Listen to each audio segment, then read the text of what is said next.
Universals ultimate boss अध्याय 271 Interstellar federation स्काईफायर star. आज आमतौर पर बिजी रहने वाले स्काईफायर स्टार पर कोई आने जाने वाला स्पेसशिप नहीं था। स्काईफायर कंपनी के सभी सदस्य डॉकिंग पॉइंट पर खड़े थे, अपनी गर्दनें ऊपर उठाए हुए थे और अपने युवा मालिक कियूलेई की वापसी का बेसब्री से इंतजार कर रहे थे। सबसे आगे कियू लिंगहान एक बूढ़े आदमी के पास आज्ञाकारी ढंग से खड़ा था। हालांकि बूढ़े आदमी का चेहरा शांत था, लेकिन उसका शरीर थोड़ा कांप रहा था, जिससे उसकी अंदर की उथल पुथल साफ दिख रही थी। वह कियू लिंगहान के पिता, कियूलेई के दादा और स्काईफायर कंपनी के सबसे बड़े अधिकारी कियू डोंग थे। कियू लिंगहान ने कियू डोंग की मदद की और चिंता से कहा, डैड, आपको घबराने की जरूरत नहीं है। जियाओलेई पहले ही इंटरस्टेलर फेडरेशन में शामिल हो चुका है, अब उसे कोई नहीं पकड़ सकता। कियू डोंग ने गहरी सांस ली। मुझे पता है, लेकिन ग्लोरियस स्काई फेडरेशन में मेरे इकलौते पोते ने जो तकलीफें सही, उनके बारे में सोचकर मुझे बहुत बुरा लग रहा है। मुझे लगता है कि मैंने आपके भाई और भाभी को निराश किया है। कियू लिंगहान ने ज़बरदस्ती मुस्कुराया। डैड, क्या हमने तय नहीं किया था कि भाई और भाभी का जिक्र नहीं करेंगे? कियू डोंग ने आह भरी। ठीक है, हम नहीं करेंगे। ये सब पुरानी बात है। कियू लिंगहान ने बात बदल दी। डैड, आपको क्या लगता है कि मिलिट्री कमांडर खुद स्काईफायर कंपनी में इसलिए आया था क्योंकि ली यूनयान पकड़ा गया था, या वांग हाओ के हाथों में मैच होने की वजह से? किसे फर्क पड़ता है कि वह क्यों आया? कियू डोंग ने नाक सिकुड़ी। अगर उसने मेरी स्काईफायर कंपनी में कोई दिक्कत खड़ी करने की हिम्मत की, तो मैं पक्का करूंगा कि उसे इसकी कीमत चुकानी पड़े। कियू लिंगहान मिलिट्री की जगह देखने के लिए मुड़ा। उन सभी के चेहरे पर कोई मुस्कान नहीं थी और वे सभी ठंडे थे, खासकर लीडिंग आदमी, जिसका चेहरा बहुत ज्यादा ठंडा था। यह आदमी मिलिट्री का हेड कमांडर गुवान शिनिक्सियोंग और गुवान यिंगजी का पिता भी था। अफसोस, ये सब इस बच्चे वांग हाओ की गलती है। कियू लिंगहान ने अपना सिर हिलाया। उसे सच में उम्मीद नहीं थी कि यह छोटा लड़का वांग हाओ इतना बड़ा हंगामा खड़ा कर देगा।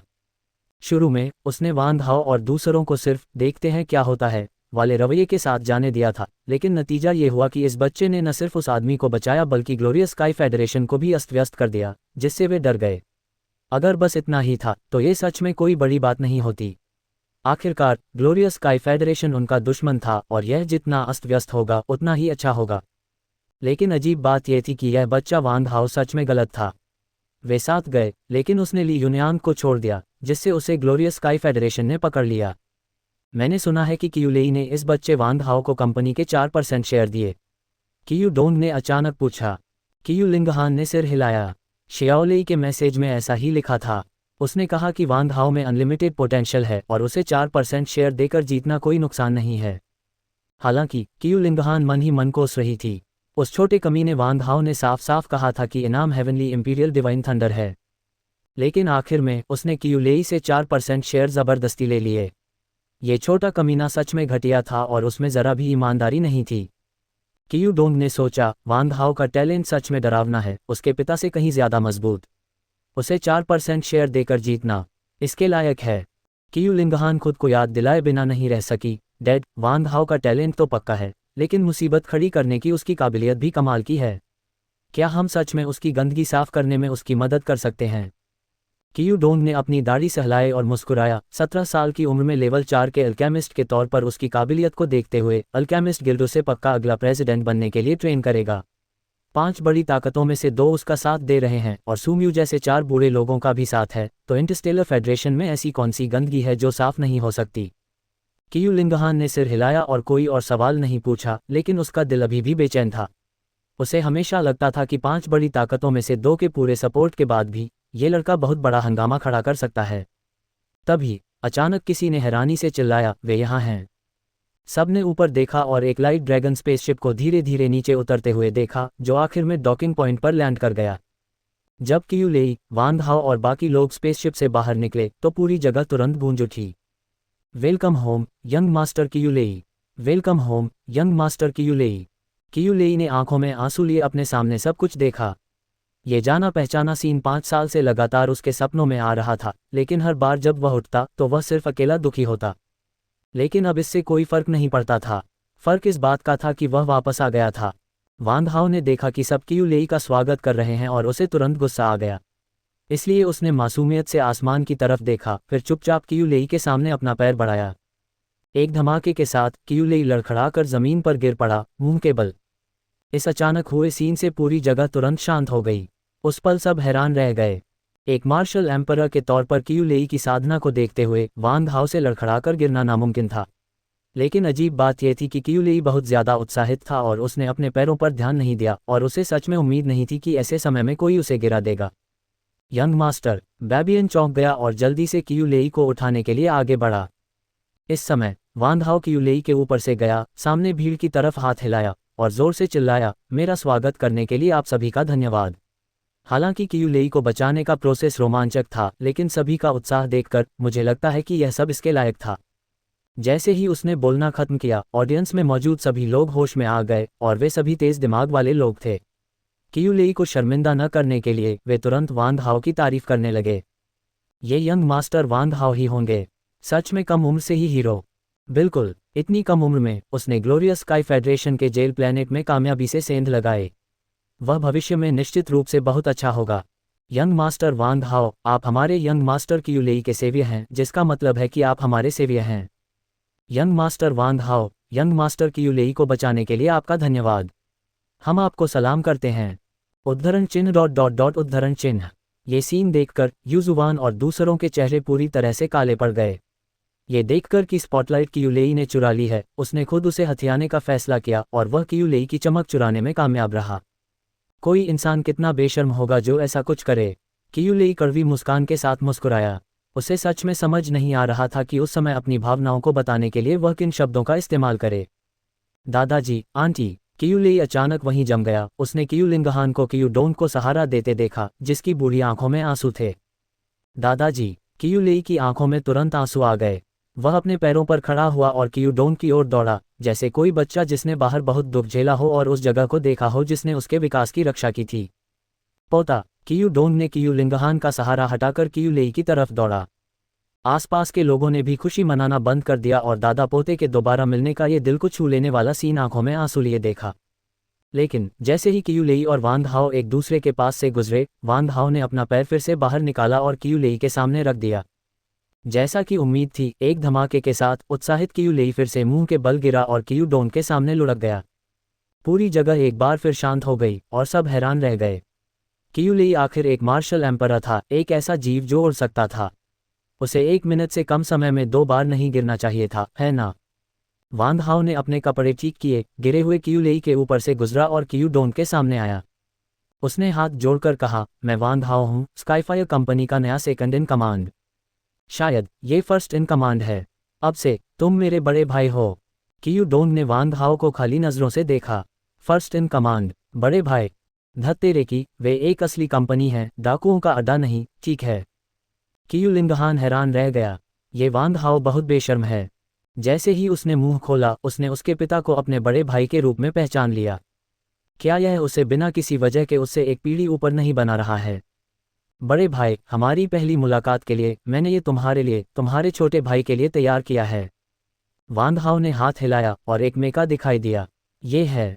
कियू डोंग के चेहरे के हाव भाव एकदम बदल गए। इस मेका के बारे में कोई गलती नहीं है, ये पक्का ग्लोरियस स्काई फेडरेशन का रिमोट कंट्रोल मेका है।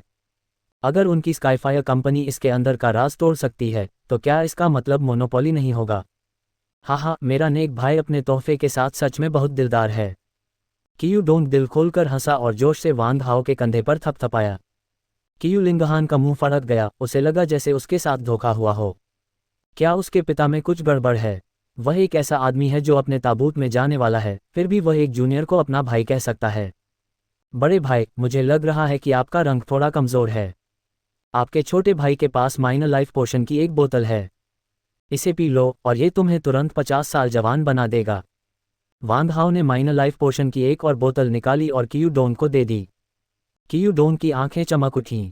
उसे मिली जानकारी के अनुसार वांग हाओ के बनाए माइनर लाइफ पोशन का सच में चमत्कारी असर हुआ था। नेक भाई, कृपया अंदर आइए। तुम्हारा बड़ा भाई आज रात तुम्हारा अच्छे से स्वागत करेगा। कियू डोंग ने बुलाने का इशारा किया, फिर वह और वांग हाओ स्काईफायर कंपनी की तरफ हाथों में हाथ डालकर चल दिए और बिखरे हुए कियू लेई को हवा में उड़ा दिया। इस समय कियू लेई की आंखों में आंसू थे। वह सच में समझ नहीं पा रहा था कि इस दुनिया में क्या गड़बड़ है। दादा और पोते के वादे के मुताबिक खुशी के आंसुओं के साथ दुनिया को हिला देने वाले मिलन का क्या? ये तुरंत क्यों गायब हो गया? और ऐसा लगता है कि उसे अचानक दूसरा दादा भी मिल गया। बाइबियान ने अपने सामने का नज़ारा देखा और पूरी तरह से वांग हाओ की पूजा करने लगा। यह आदमी सच में ऐसा इंसान है जो जहां भी जाता है कामयाब हो सकता है। जेमिनी स्टार पर वह जल्दी ही ये किंग से जुड़ गया और इसलिए उसे हर दिन स्वादिष्ट खाना और ड्रिंक्स मिलते थे। बीस्ट किंग स्टार पहुंचने पर वह लाखों लोगों के साथ मिनोटॉस का राजा बन गया और बहुत आरामदायक जिंदगी जी रहा था।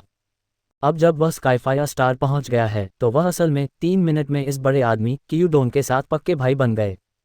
इस तरह की काबिलियत आम लोग नहीं सीख सकते, कम से कम उस भयानक टैलेंट के बिना कोई भी वांग हाओ पर ध्यान नहीं देता, और हाँ, उसकी बेशर्म पर्सनैलिटी भी है। रुको, मिलिट्री डिपार्टमेंट के कमांडर गुवान शिनेक्सियोंग ने ठंडी आवाज में कहा और वांग हाओ और कियूडोन को रोक दिया। बड़े भाई, ये बेशर्म बूढ़ा कौन है? वांग हाओ ने हैरानी से पूछा। बेशर्म बूढ़ा? कियूडोन जोर से हंस पड़ा। हाँ, ये बूढ़ा बेशर्म है। मिलिट्री डिपार्टमेंट का कमांडर गुवान शिनेक्सियोंग सच में एक बेशर्म चीज है। गुवान शिनेक्सियोंग ने ठंडी आवाज में कहा, बूढ़े कियू, मेरे पास तुमसे बकवास करने का टाइम नहीं है। इस बार स्काईफायर कंपनी ने हमारे मिलिट्री डिपार्टमेंट के नंबर 1 जीनियस ली युनयान को खो दिया। अगर तुम कोई एक्सप्लेनेशन नहीं दोगे तो क्या तुम्हें सच में लगता है कि मैं इसे जाने दूंगा? इसी समय कियू लेई पास आया और प्यार से कहा, सीनियर गुवान, हमने ग्लोरियस स्काई फेडरेशन के मार्शल तियानहोन के इकलौते बेटे को पकड़ लिया है। उसे ली युनयांग से बदलने में कोई प्रॉब्लम नहीं होगी। कियूडोंग ने कियूलेई को बोलने से रोकने के लिए हाथ हिलाया और मजाक उड़ाया। बूढ़े गुवान, तुम बहुत बकवास कर रहे हो। क्या तुम सिर्फ mind control remote control technology के पीछे नहीं पड़े हो? गुवान शिनेक्सियों के मुंह पर मुस्कान आ गई। अच्छा हुआ तुम्हें पता है। मेचा ऐसी चीज नहीं है जिसे तुम्हारी स्काईफायर कंपनी छू सके। बेहतर होगा कि हम उनकी बात मानकर उन्हें हमारे मिलिट्री डिपार्टमेंट को सौंप दें। कियूडोंग ने मुंह बनाया और नफरत से कहा, क्या तुम्हें लगता है कि यह बूढ़ा आदमी बेवकूफ़ है? क्या मैं इस तरह की टेक्नोलॉजी तुम्हारे मिलिट्री डिपार्टमेंट को सौंप दूंगा? बड़े भाई, ऐसा कहना ठीक नहीं है। वांग हाओ ने अपना सिर हिलाया। स्काईफायर कंपनी के सेकंड इन कमांड के तौर पर मैं ज़रूर उम्मीद करता हूं कि कंपनी और मिलिट्री डिपार्टमेंट के बीच दोस्ताना और बढ़ते रिश्ते बने रहें। इसलिए मेरा सुझाव है कि हमारे दोनों परिवार मिलकर इस मेका पर रिसर्च करें। यह कियूडोंग ने भौहें चढ़ाईं। उसे लगा कि वांग हाओ ने जो कहा वह गलत नहीं था। उनकी स्काईफायर कंपनी हथियार बनाती है और मिलिट्री डिपार्टमेंट हथियारों का इस्तेमाल करता है। वे स्काईफायर कंपनी के सबसे बड़े कस्टमर हैं। हालांकि कियूलेई और ली युनयान के साथ दिक्कतों की वजह से दोनों तरफ के रिश्ते ठंडे पड़ गए थे। अब रिश्ते सुधारने के लिए इस मेका का इस्तेमाल करना दोनों तरफ के लिए फायदेमंद है और यह सच में विन विन सिचुएशन है। गुवान शिनेक्सियोंग ने वांग हाओ को देखा। उसकी आंखें तारीफ से भर गईं।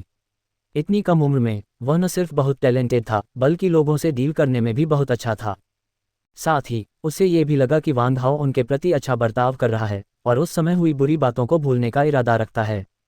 लेकिन क्या मिलिट्री डिपार्टमेंट को ऐसे ही दे देना बहुत बड़ा नुकसान नहीं होगा? कियूडोंग ने धीमी आवाज में पूछा। कोई नुकसान नहीं, जब तक मिलिट्री डिपार्टमेंट हमें कुछ मुआवजा दे। वांग हाओ मुस्कुराया। कोई बात नहीं, जब तक हमारा मिलिट्री डिपार्टमेंट शामिल है। मुझे बताओ कि तुम्हें क्या चाहिए? गुवान शिनेक्सियोंग ने मुस्कुराते हुए वांग हाओ को देखा। अब उसे वांग हाओ ज्यादा से ज्यादा अच्छा लगने लगा। उसे एहसास हुआ कि यह लड़का चीज़ों को संभालने में सच में अच्छा है। कुछ चीज़ें मांगने से उनके मिलिट्री डिपार्टमेंट को फ़ायदा उठाते हुए नहीं देखा जाएगा और दोनों तरफ की इज्जत बच जाएगी। ये सच में बहुत अच्छा किया गया था। इसके अलावा इंटरस्टेलर फेडरेशन में 5 बड़ी ताकतों के लिए न तो पैसा और न ही खजाना कोई बड़ी बात थी, क्योंकि उनके पास पैसे की कमी नहीं थी। मुझे मार्शल की पोस्ट चाहिए। वांग हाओ का मुंह थोड़ा ऊपर उठा, ये सोचते हुए, झाओ यिलिंग, तुम ग्लोरियस स्काई फेडरेशन में धीरे धीरे ऊपर चढ़ सकते हो। मैं मार्शल बनूंगा पहले। मार्शल? वहां मौजूद सभी लोग तुरंत चौंक गए।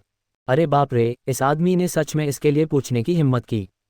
तुम्हें पता है, इंटरस्टेलर फेडरेशन के मिलिट्री डिपार्टमेंट में कुल मिलाकर सिर्फ 4 मार्शल थे। उनमें से हर एक के पास एक सुपर एस लीजन थी, जिसमें कम से कम 10 लाख सैनिक थे। इसके अलावा हर सैनिक उन छोटे मिलिट्री इलाकों से चुना जाता था जो 1000 में से एक होते थे, सबसे अच्छे सैनिक, जिनके पास मार्शल किंग की कम से कम कल्टीवेशन होती थी। लेकिन अब वांग हाओ, एक जवान आदमी जिसके पास सिर्फ मार्शल जोंग की कल्टीवेशन थी, उसने सच में मार्शल की पोस्ट मांगी। ये बहुत बड़ी खबर थी। अच्छा, मैं कमांडर आज तुम्हें मिलिट्री डिपार्टमेंट का 5वां मार्शल अपॉइंट करूंगा जो 10 लाख सैनिकों को कमांड कर सके। गुवान शिनेक्सियोंग जोर से हंस पड़ा। वह इतने जीनियस को कैसे मना कर सकता था जो अपनी मर्जी से उसके दरवाजे पर आया हो। हिस हिस, वहां मौजूद सभी लोगों ने ठंडी सांस ली। धत्तेरे की, वे सच में मान गए। एक 17 साल का मार्शल, यह एक ऐसी रिदम है जो दुनिया को पागल कर देगी। क्या मैं सपना देख रहा हूं? लिंग जियाओ हैरान रह गई। ये छोटा भाई सच में मार्शल बन गया। हम अमीर बनने वाले हैं। कियान वानयांग और चेन याओ, दो छोटे भाई, पहले से ही बुरी तरह डरे हुए थे।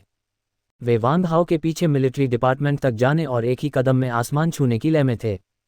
मुझे लगता है कि इंटरस्टेलर फेडरेशन में कुछ बड़ा होने वाला है। लेजुवान वहीं हैरान रह गई। वांग हाओ के बारे में उसकी समझ के आधार पर, अगर वह मार्शल बन गया और अपने सैनिकों के साथ परेशानी नहीं खड़ी की, तो यह वांग हाओ नाम के साथ बस एक नाइंसाफी होगी। हम जिया वेईवेई ने बार बार अपना छोटा सा सिर हिलाया, ये दिखाते हुए कि लेजुवान ने जो कहा वह बिल्कुल सही था। पांचवा मार्शल। वांग हाओ हैरान लग रहा था। ऐसा लग रहा था कि पूरे इंटरस्टेलर फेडरेशन में सिर्फ 4 मार्शल थे, है ना? ये पांचवा मार्शल क्या करने वाला था? गुवान शियोंगहोंग हंसा। इस पांचवें मार्शल को अभी इस कमांडर ने जोड़ा है। इसका मतलब है कि अभी तुम्हारे कमांड में कोई सोल्जर नहीं है। अगर तुम्हें सोल्जर चाहिए तो तुम्हें उन्हें खुद भर्ती करना होगा। अगर तुम भर्ती नहीं करना चाहते तो बात मानकर घर जाओ और कल्टिवेट करो। जब तुम्हारा cultivation base martial god rank तक पहुंच जाएगा तो तुम पूरे मिलिट्री डिपार्टमेंट में से आज़ादी से अपने सबऑर्डिनेट चुन सकते हो। जैसे ही उसने बोलना खत्म किया, पूरी ऑडियंस हैरानी से चौंक गई। वांग हाओ ने मार्शल की पोजीशन पर कब्जा करने के अपने सारे प्लान खत्म कर दिए थे, लेकिन गुवान शियोंगहोंग ने न सिर्फ दोनों पार्टियों के बीच की अजीब हालत को आसानी से सुलझाया, बल्कि मार्शल के टाइटल का इस्तेमाल करके वांग हाओ को मिलिट्री डिपार्टमेंट का हिस्सा भी बना दिया। साथ ही उसने वांग हाओ को कोई पावर नहीं दी, बल्कि उसे कहा कि वह बात मानकर घर जाए और कल्टिवेट करता रहे। भले ही वांग हाओ ने भविष्य में एक बड़ी आर्मी की कमान संभाली हो, लेकिन ये कहना सच में मुश्किल था कि उसकी लड़ने की ताकत बाकी 4 मार्शल जितनी ताकतवर होगी। लेकिन इससे ये पूरी तरह पता चल गया कि अदरक पुराना होने पर भी ज्यादा तीखा होता है। फ्री भर्ती। वांग हाओ ने मजाक उड़ाया। इस बूढ़ी औरत ने असल में उसके साथ यह चाल चली थी, लेकिन क्योंकि वह खेलना चाहता था, इसलिए वांग हाओ इस बूढ़ी औरत के साथ खेलेगा और देखेगा कि आखिर में किसकी हंसी उड़ती है। तभी दूर से एक ठंडी आवाज आई। मिलिट्री डिपार्टमेंट का एक इज्जतदार ग्रैंड कमांडर एक बच्चे के साथ छोटी छोटी बातों पर बहस कर रहा है। क्या तुम्हें डर नहीं है कि अगर बात फैल गई तो दुनिया तुम्हारा मजाक उड़ाएगी? सबने सिर घुमाकर देखा तो देखा कि पुराने कपड़ों में एक औरत और मॉडर्न कपड़ों में एक औरत आसमान से शान से उतर रही हैं, जैसे 9 स्वर्गों से परियां उतरी हों। वांग हाओ ने दोनों औरतों को देखा। उसने मॉडर्न कपड़ों में उस औरत को पहचान लिया, बिंग कियाओ, एपोथेक्री गिल्ड के 4 वाइस प्रेसिडेंट में से एक। उसने पुराने कपड़ों में उस औरत को नहीं पहचाना, लेकिन वह पक्का एक बूढ़ी औरत थी। एपोथेक्री गिल्ड की प्रेसिडेंट, मेडिसिन फेरी, शुई याओ। पुराने कपड़ों में उस औरत को देखकर वहां मौजूद सभी लोग बहुत हैरान हो गए। क्या यह एपोथेक्री गिल्ड की प्रेसिडेंट हमेशा से ही पकड़ में नहीं आती थी? जैसे कोई ड्रैगन सिर्फ अपने सिर से दिखता है, कभी अपनी पूंछ से नहीं। वह यहाँ क्यों आए?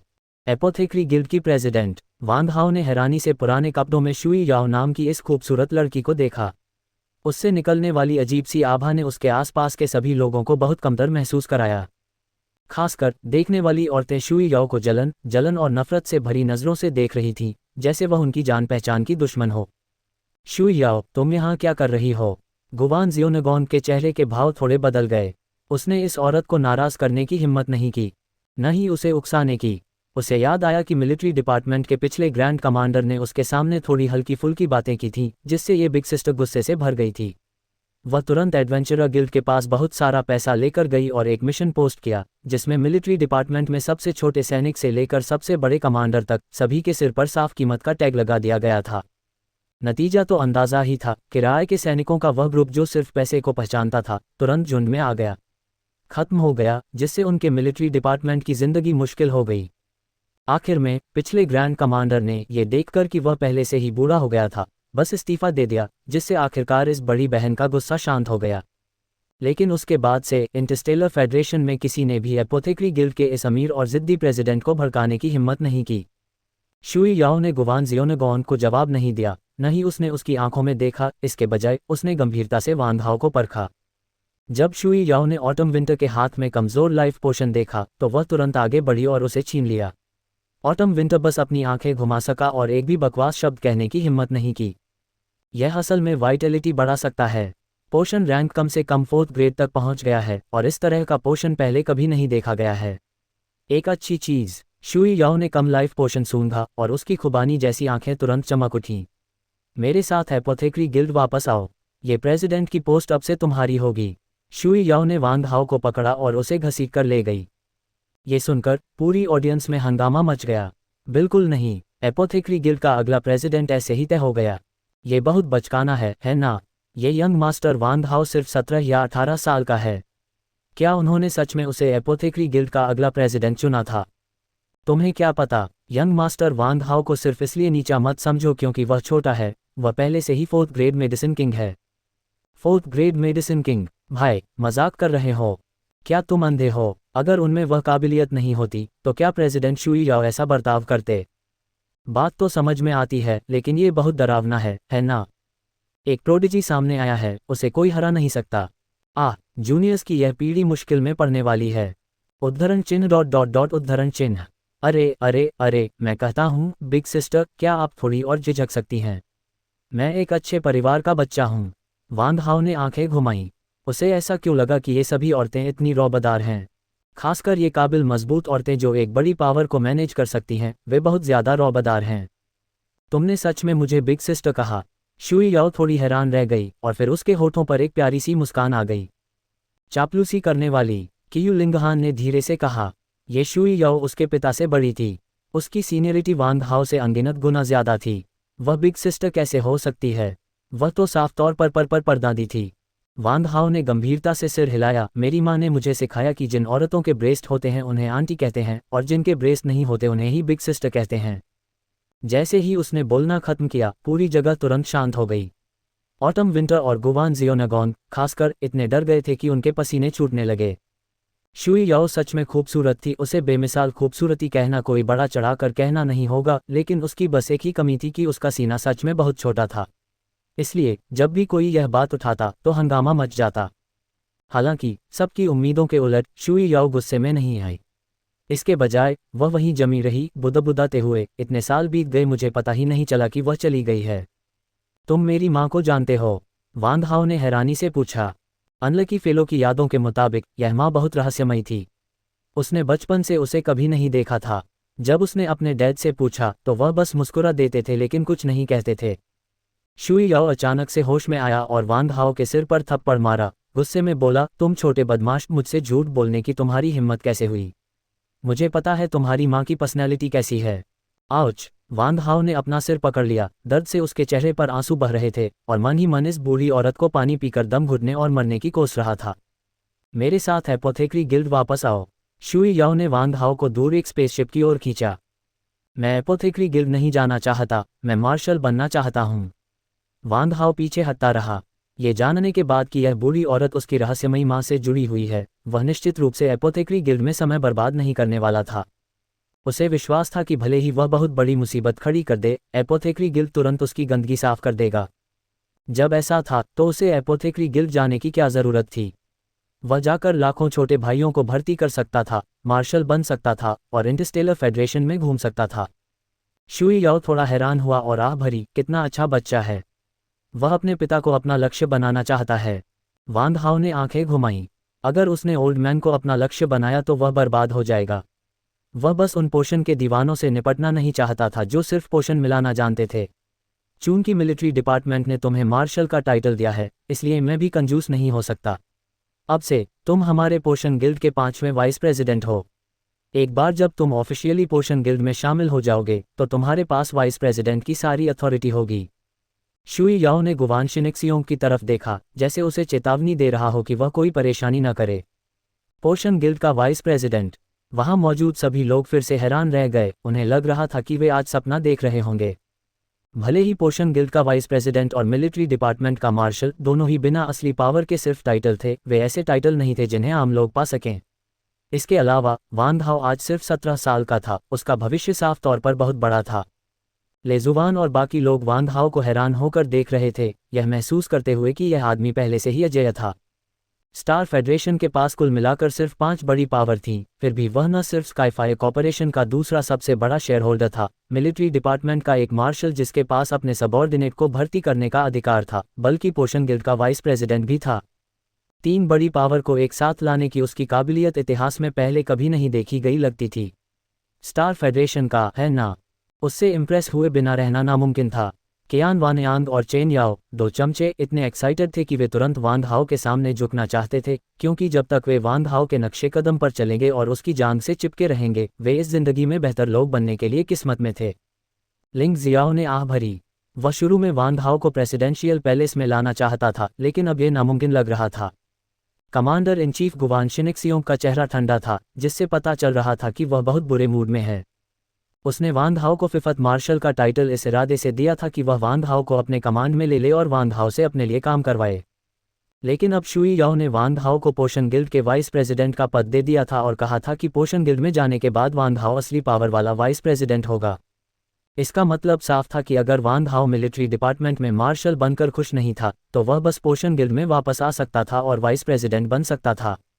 इसके अलावा वाइस प्रेसिडेंट का पद मार्शल से बिल्कुल भी कम नहीं था, और इसमें असली पावर थी जो इसे मार्शल टाइटल से अनगिनत गुना ज़्यादा मजबूत बनाती थी। अगर ऐसा है तो वांग हाओ का मार्शल टाइटल हमेशा के लिए सिर्फ एक टाइटल ही रहेगा। मैं उसे एक भी सैनिक नहीं दे सकता, मिलिट्री फंड भी नहीं। गुवान शिनिक्सियोंग ठंडी मुस्कान के साथ मुस्कुराया। असल में उसने धीरे धीरे वांग हाओ को अपने पाले में करने और उससे अपने लिए काम करवाने का प्लान बनाया था।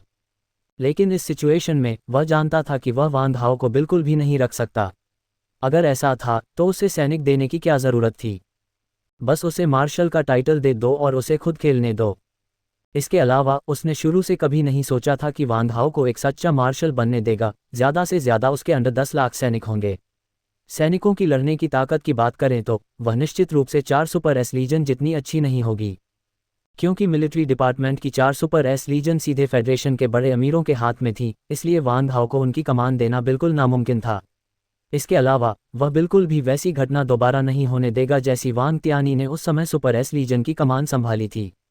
उसे निर्देश देने के बाद शुई याओ बिंग कियाओ के साथ चली गई। उसके चेहरे पर निराशा थी।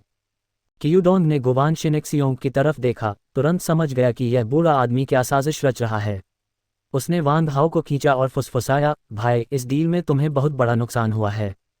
वांग हाओ थोड़ा मुस्कुराया, कौन हारेगा और कौन फायदा उठाएगा, ये कहना अभी थोड़ी जल्दी होगी।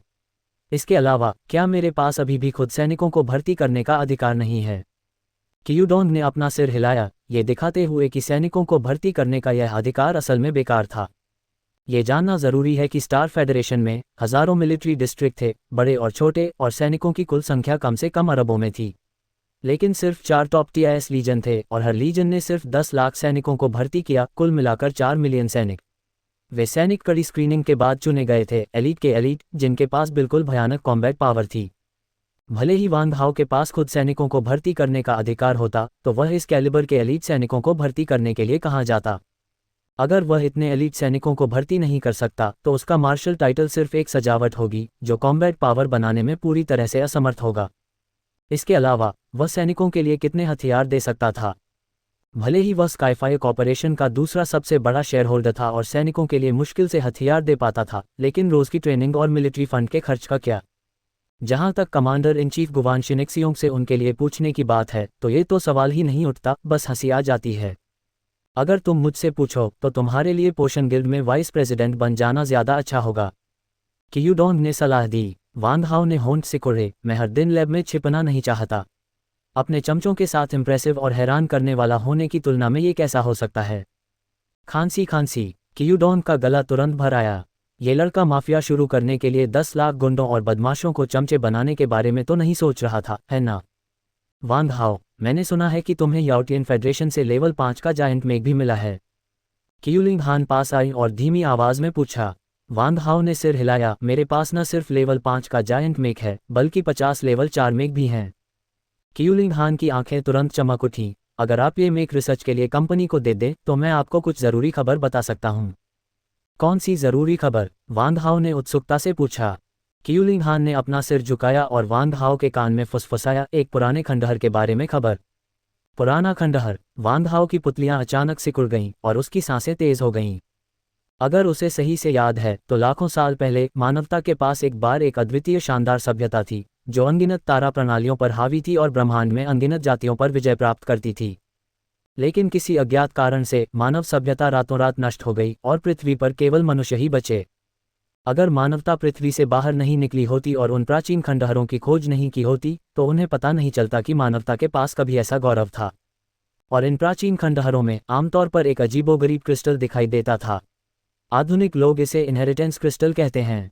जब तक कोई इनहेरिटेंस क्रिस्टल से ऊर्जा को अवशोषित करता है, मार्शल किंग स्तर से ऊपर के पावरहाउस में ट्रू एसेंस की दूसरी विशेषता हो सकती है, और ट्रू एसेंस की दो विशेषताएं एक दूसरे के साथ सहयोग कर सकती हैं और भी अधिक शक्तिशाली ऊर्जा के साथ फट सकती हैं।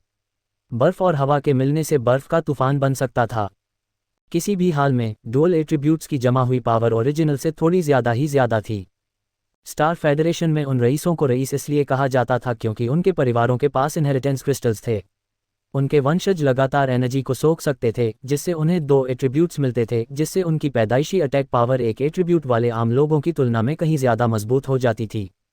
बेशक स्टार फेडरेशन में आम लोगों के लिए डुअल एट्रीब्यूट्स पाना नामुमकिन नहीं था। जब तक वे बहुत ज़्यादा टैलेंट दिखाते, उन्हें प्रेसिडेंशियल पैलेस का फेवरेट बनने और एक शानदार प्रेसिडेंशियल पैलेस गार्ड बनने का मौका मिलता। फिर अगर वे काफ़ी लॉयल्टी दिखाते तो वे इनहेरिटेंस क्रिस्टल का इस्तेमाल कर सकते थे और डुअल एट्रीब्यूट्स पा सकते थे। प्रेसिडेंशियल पैलेस ने ऐसा करने की हिम्मत इसलिए की क्योंकि स्टार फेडरेशन की बड़ी ताकतों में उनके पास सबसे ज़्यादा इनहेरिटेंस क्रिस्टल्स थे, जो अलग अलग लोगों की ज़रूरतों को पूरा कर सकते थे।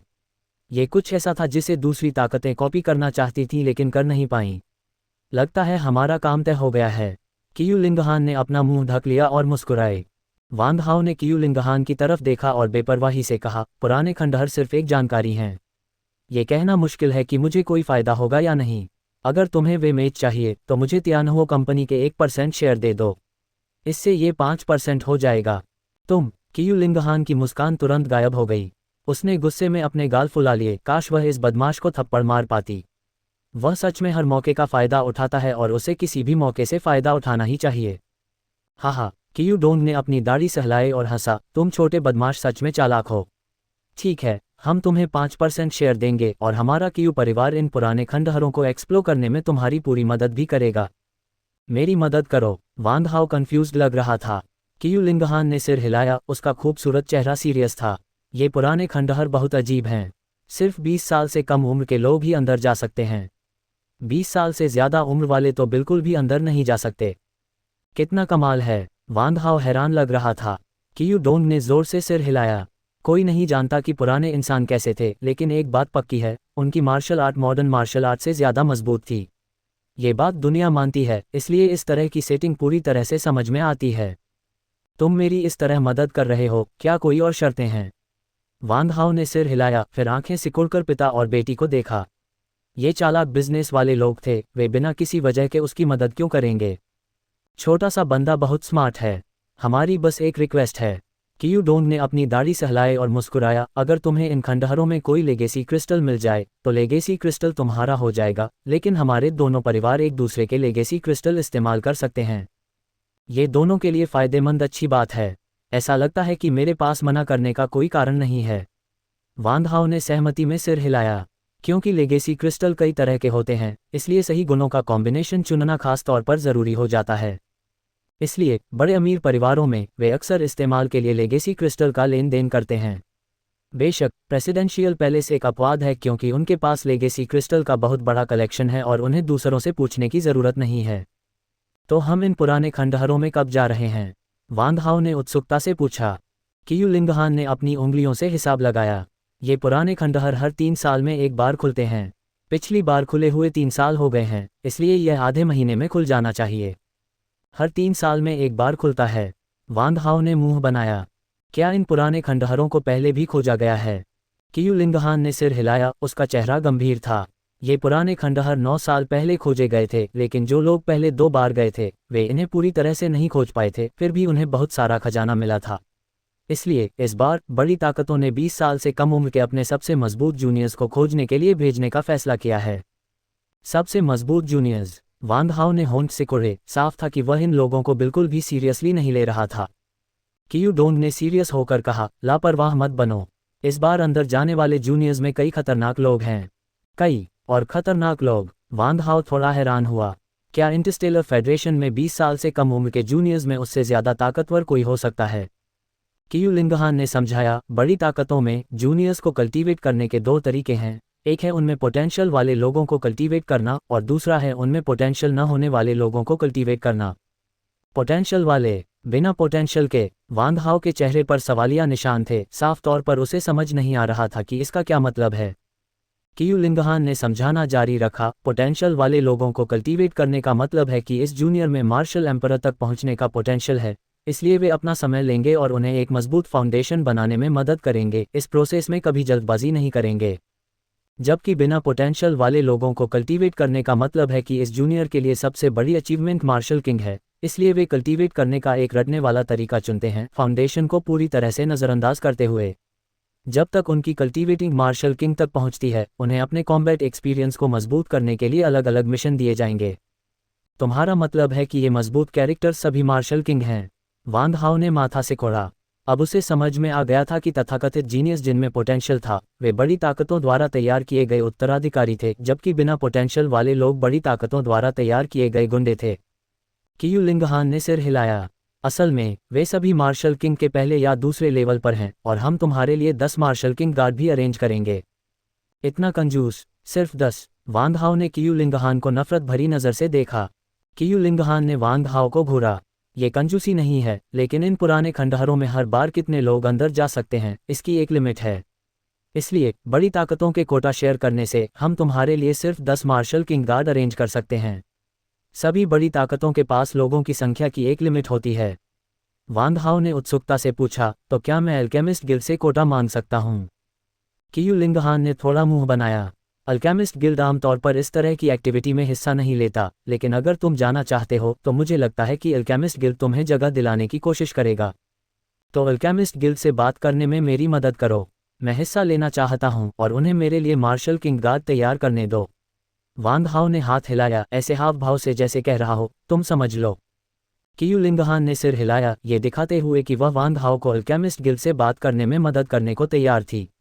आखिर जितने ज्यादा मार्शल किंग लाएंगे उतने ही ज्यादा खजाने मिल सकेंगे, और यह ज्यादा सुरक्षित भी होगा। तभी गुवान शिनक्सियोंग वहां आया। बूढ़े कियू, कोऑपरेशन के बारे में बाद में तुमसे बात करने के लिए स्पेशल लोग होंगे। अब मुझे सोंग जी को लेकर जाना है। कियू डोंग जोर से हंसा। हाँ, सही कहा, तुम्हें जल्दी से सोंग जी की जगह ली यूनियान को ले लेना चाहिए। नहीं तो आधे महीने में जब पुराने खंडहर खुलेंगे तो तुम्हारी मिलिट्री में जाने के लिए कोई नहीं होगा। हमारी मिलिट्री में बहुत टैलेंटेड लोग हैं। ली यूनियान कुछ भी नहीं है, गुवान शिनक्सियोंग ने ठंडी आवाज में कहा। क्या ऐसा है? वांग हाओ ने हैरानी से गुवान शिनक्सियोंग को देखा। क्योंकि वह कुछ भी नहीं है तो ये सच में बहुत अच्छा है। तुम्हारा क्या मतलब है? गुवान शिनक्सियोंग ने भौहें चढ़ाईं। उसे लगा कि वांग हाओ की बातों का कोई छिपा हुआ मतलब है। कुछ नहीं, वांग हाओ थोड़ा मुस्कुराया। मैंने अभी सोंग जी से सुना कि ली यूनियान को याओटियन फेडरेशन के 20 बड़े लोगों ने अपवित्र कर दिया था। अपवित्र? सबकी आंखें चौड़ी हो गईं, उनके चेहरे हैरानी से भर गए। वांग हाओ ने मासूमियत से कंधे उचकाए। तुम मुझे क्यों देख रहे हो? मैंने भी सोंग जी से सुना है। गुवान शिनक्सियोंग का चेहरा तुरंत काला पड़ गया। उसने ठंडे स्वर में कहा, चलो चलें। कियू डोंग ने मिलिट्री वालों को जाते हुए देखा और धीमी आवाज में पूछा, भाई, क्या तुम्हारी वजह से ली यूनियान को अपवित्र किया गया? वांग हाओ मुस्कुराया, सब कुछ अनकहा था। तुम छोटे बदमाश, तुम सच में बहुत बुरे हो। कियू डोंग जोर से हंस पड़ा। इस बारे में वह बस इतना ही कह सका, शाबाश। कियू डोंग और वांग हाओ को बातें करते और हंसते हुए देखकर कियूलेई ने अपनी छाती पकड़ ली। उसके दिल में एक अजीब सा दर्द महसूस हुआ। आज उसकी वापसी का बड़ा दिन होना था और इस वेलकम पार्टी का हीरो वही होना चाहिए था। लेकिन आखिर में वांग हाओ ने सारी लाइमलाइट चुरा ली और सब वांग हाओ के आसपास घूमने लगे, उसे जो हीरो था पूरी तरह से भूल गए। मेहमानों से दब जाने का यह एहसास कौन समझ सकता है? ये सीन देखकर बैबियन ने सिर हिलाया और धीरे से कहा, एक बहुत बड़ा टैलेंट सामने आया है। हर कोई उसकी बराबरी नहीं कर सकता। यंग मास्टर, आपको बस अपनी किस्मत मान लेनी चाहिए। आप ये लाइमलाइट वापस नहीं छीन सकते। Heaven north university 11th branch. एक light dragon ship mooring point पर डॉक किया और वांग हाओ और उसका ग्रुप उतर गया।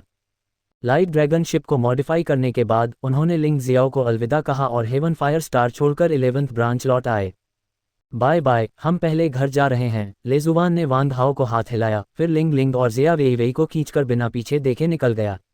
वे कई दिनों से घर से दूर होने के कारण अपनी मां को साफ तौर पर याद कर रहे थे। उफ, आजकल लड़कियों के पास सच में कोई दिमाग नहीं होता। वांग हाओ ने आह भरी। घर जा रहे थे और उन्हें यह भी नहीं पता था कि उसे साथ ले जाना है। क्या उन्हें डर नहीं था कि उनकी मां उन्हें अभी तक बॉयफ्रेंड न मिलने के बारे में टोकेगी? कियान वानयांग और चेन याओ ने आंखें घुमाईं, जो पहले ही अपने बॉस के नार्सिसिज्म के लेवल से कहीं आगे निकल चुके थे। ओह ठीक है बॉस, हालांकि अब आपके पास मार्शल का टाइटल है, लेकिन कोई सैनिक और कोई फंड न होना कोई सॉल्यूशन नहीं है ना? चेन याओ ने टॉपिक बदला और पूछा। कियान वानयांग ने गुस्से में कहा, वह गुवान शिनिक्सियोंग सच में बहुत बुरा है। उसने ब्रेन सेंसिंग रिमोट टेक्नोलॉजी के रिसर्च और डेवलपमेंट में हिस्सा लिया, फिर भी उसने बॉस को सिर्फ मार्शल का टाइटल दिया। वांग हाओ कॉन्फिडेंस से मुस्कुराया, वह बूढ़ा कमीना गुवान शिनिक्सियोंग, क्या उसे सच में लगता है कि मेरा फ़ायदा उठाना इतना आसान है? कियान वानयांग और चेन याओ की आंखें तुरंत चमक उठीं। जब भी वांग हाओ यह एक्सप्रेशन दिखाता तो इसका मतलब होता था कि कोई अनलकी होने वाला है। ऐसा लग रहा था कि गुवान शिनिक्सियोंग पहले से ही वांग हाओ की ब्लैकलिस्ट में था। जहां तक इस बात का सवाल है कि क्या वह इस ग्रैंड कमांडर के खिलाफ साजिश कर सकता है, तो रेडियंस हेवन फेडरेशन में वांग हाओ ने जो हंगामा किया था उससे पहले ही इसका अंदाज़ा लगाया जा सकता था। बॉस, हमें आगे क्या करना चाहिए? कियान वानयांग ने हैरानी से पूछा। वांग हाओ के होंठ थोड़े मुड़े। सबसे पहले हमें पूरे इंटरस्टेलर फेडरेशन में मेरे मार्शल बनने की खबर फैलानी होगी, ताकि सबको पता चल जाए कि मैं न सिर्फ मार्शल हूँ, बल्कि मेरे पास अकेले सैनिकों को भर्ती करने का अधिकार भी है। दोनों चमचों के हाव भाव थोड़े अजीब थे। उन्हें लगा कि अगर यह खबर फैल भी गई तो ज़्यादा काबिल लोग वफादारी की कसम खाने नहीं आएंगे। आखिरकार एक 17 साल का मार्शल जिसके पास न पैसा है और न ही हथियार, अगर वह भविष्य में कोई बड़ी कामयाबी भी हासिल कर लेता है तो भी उसे कम से कम 10 साल से ज़्यादा लगेंगे। कितने काबिल लोग वांग हाओ के साथ इतना लंबा समय लड़ने को तैयार होंगे? इतने समय में वे शायद अपना करियर बना चुके होंगे। समय क्यों बर्बाद करना? क्या आपको लगता है कि मैं यह इसलिए कर रहा हूं क्योंकि मैं चाहता हूं कि लोग एक्टिवली आकर मेरे प्रति वफादारी की कसम खाएं? वांग हाओ ने मुंह बनाया। तो बॉस, आपका क्या मतलब है? चेन याओ ने हैरानी से पूछा। वांग हाओ हंसा, मैं मिलिट्री रैंक बेचने का प्लान बना रहा हूं। मिलिट्री रैंक बेचूंगा? दोनों चमचे हैरानी से बोले। ये कैसा ऑपरेशन है? सरकारी पदों को खरीदना और बेचना, क्या ये देश पर मुसीबत लाने वाला एक भ्रष्ट अधिकारी का काम नहीं है? मैं एक नीलामी करने जा रहा हूं। जब तक आप इसे खरीद सकते हैं, आप major general, lieutenant general, general जैसे मिलिट्री रैंक खरीद सकते हैं। मुझे नहीं लगता कि दूसरी पीढ़ी के अमीर बच्चे इन मिलिट्री रैंकों से लुभाए जाएंगे, वांग हाओ ने एक घमंडी मुस्कान के साथ कहा। दोनों नौकर हैरान रह गए। उन्होंने इस कदम को पूरे नंबर दिए। ये जानना ज़रूरी है कि भले ही वांग हाओ एक मामूली मार्शल थे, लेकिन मार्शल का पद उन्हें ग्रैंड कमांडर ने खुद दिया था। इसलिए उनके अधीनस्थ निश्चित रूप से आधिकारिक तौर पर रजिस्टर्ड लोग होंगे, जिसका मतलब था कि वे सभी मिलिट्री रैंक असली सरकारी पद थे। और इंटरस्टेलर फेडरेशन में लेफ्टिनेंट जनरल से ऊपर के मिलिट्री रैंक पूरी तरह से अमीर लोगों के कंट्रोल में थे। वांग तियानी को छोड़कर, जो एक आम आदमी था जिसकी किस्मत बहुत अच्छी थी और जो मार्शल बन गया, कोई और आम आदमी अमीर लोगों के ग्रुप में सफलतापूर्वक घुस नहीं पाया था। चाहे वे कितने भी अमीर या टैलेंटेड क्यों न हो, उन्हें ऐसा ऑफिस संभालने का मौका नहीं मिलता था। लेकिन अब बात अलग थी। जब तक पैसा था, कोई जनरल भी बन सकता था। और मिलिट्री के कड़े डिसिप्लिन के साथ एक लेफ्टिनेंट जनरल को एक जनरल को सैल्यूट करना ही होता है। कितने अमीर दूसरी पीढ़ी के बच्चे इस लालच से बच सकते हैं कि एक नेक लेफ्टिनेंट जनरल एक आम जनरल को सैल्यूट करे? इसके अलावा इन मिलिट्री रैंक में आम ऑफिशियल पोस्ट से कहीं ज़्यादा पावर होती थी, और इससे मिलने वाले फ़ायदे पूरी तरह से सोचे जा सकते थे। इस तरह पैसे की प्रॉब्लम सॉल्व हो जाएगी और स्टाफ की प्रॉब्लम निश्चित रूप से वे लोग हैंडल कर लेंगे जिन्होंने रैंक खरीदे थे। चेन याओ ने एक पल सोचा और कहा, बॉस, आपका आइडिया बहुत अच्छा है, लेकिन गुवान शिनिक्सियोंग ग्रैंड कमांडर है, आपका सुपीरियर। अगर वह ऑर्डर देता है कि इसकी इजाज़त नहीं है, तो क्या आपकी बहुत इज्जत नहीं जाएगी, बॉस? उसकी गांड से डर लगता है। वांग हाओ ने नाराज़गी से कहा, मैं न सिर्फ मिलिट्री में मार्शल हूँ, बल्कि हेवन फायर कंपनी का सेकंड इन कमांड और पोशन गिल्ड का वाइस प्रेसिडेंट भी हूँ। इन दो बड़े सपोर्ट के साथ, क्या वह, एक ग्रैंड कमांडर, अब भी मेरे सामने मुसीबत खड़ी करने की हिम्मत कर सकता है? दोनों चमचों ने आंखें घुमाईं। क्या इस बॉस को मुहावरे इस्तेमाल करना भी आता है? मुसीबत खड़ी करो, क्या उसे अंदाज़ा नहीं है कि असल में मुसीबत कौन खड़ी कर रहा है? अहम, कियान वानयांग खांसते हुए बोला, तो बॉस, जब आप हेवन फायर कंपनी में थे तो आपने एल्डक्यू और प्रेसिडेंट शुई याओ को ये बात क्यों नहीं बताई? वांग हाओ थोड़ा मुस्कुराया, क्योंकि एक हफ्ते में मेरा 18वां जन्मदिन होगा। मैं इस दौरान कोई और मुश्किल खड़ी नहीं करना चाहता और अपने मूड पर असर नहीं डालना चाहता। 18वां जन्मदिन? दोनों नौकर हैरान रह गए। उन्हें सच में शक हो रहा था कि कहीं उन्होंने गलत तो नहीं सुना।